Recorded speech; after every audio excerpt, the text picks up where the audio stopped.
Bienvenue. Bon, je sais pas vous, mais moi, quand on me parle de panier et de ballon, ça me fait tout de suite penser à un pique-nique bien arrosé. Mais comme on est des gens sérieux, et qu'en plus et surtout, on est dans la rubrique sport, c'est sur un terrain de basket qu'on va vous emmener, au Canet, dans les Alpes-Maritimes plus précisément. Là-bas, il y a une équipe de fadas du ballon rond qui ne s'en laisse pas compter. Ce qui tombe relativement bien, vu qu'on n'est pas là pour vous raconter des histoires.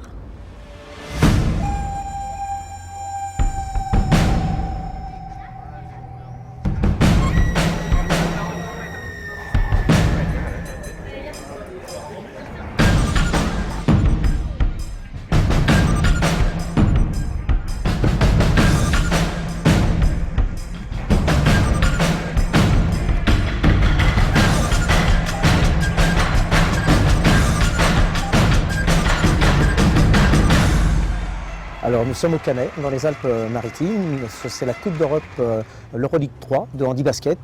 Et donc nous avons 5 équipes actuellement qui sont en train de faire des compétitions et qui vont essayer de se qualifier pour une phase finale. Donc c'est un tour préliminaire. Toutes ces équipes vont se rencontrer durant ces 3 jours, donc ça fera un total de 10 rencontres. Et à l'issue de ces 10 rencontres, donc il va y avoir un classement. Et le premier aura l'honneur et le privilège de participer à une phase finale qui se déroulera très exactement à Łódź en Pologne.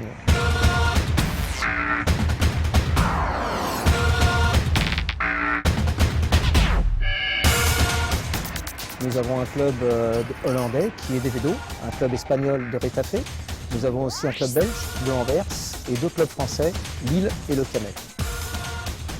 Les règles du handi-basket sont exactement les mêmes que celles du basket valide. Ça se joue à 5, comme chez les valides, et les dimensions du terrain sont exactement les mêmes. La hauteur du panier est exactement la même. Une seule règle vraiment importante diffère, c'est qu'il n'y a pas de reprise de dribble.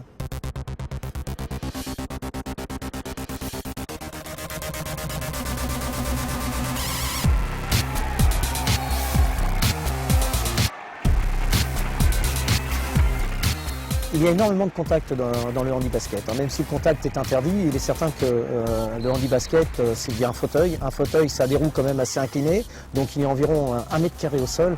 Et pour essayer de rentrer dans une défense, dans une raquette où les joueurs vous en empêchent, il est certain que ça castagne, comme on dit.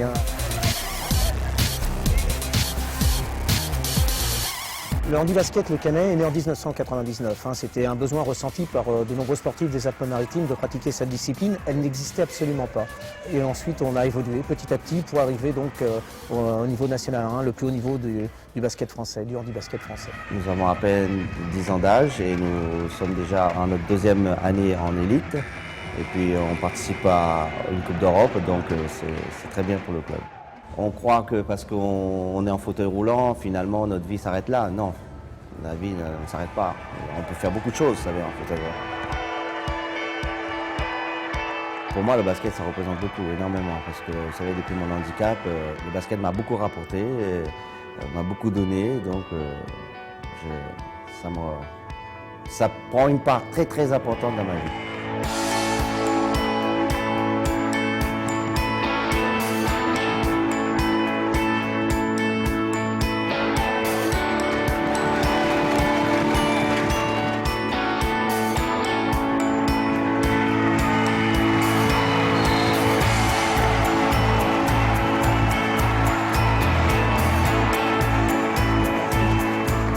Grande satisfaction parce que ce match a été très très difficile, ils ont bien joué. On a serré, on a cru jusqu'au bout, même on a été mené plusieurs fois.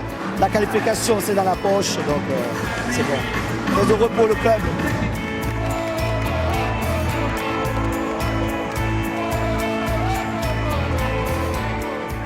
Géant, extraordinaire, superbe, les joueurs ont été extraordinaires, le public a été extraordinaire.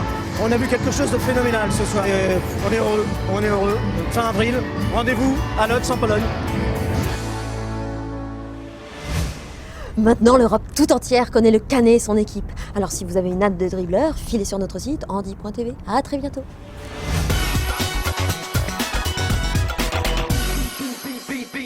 The beat, the bass, and the party has gone.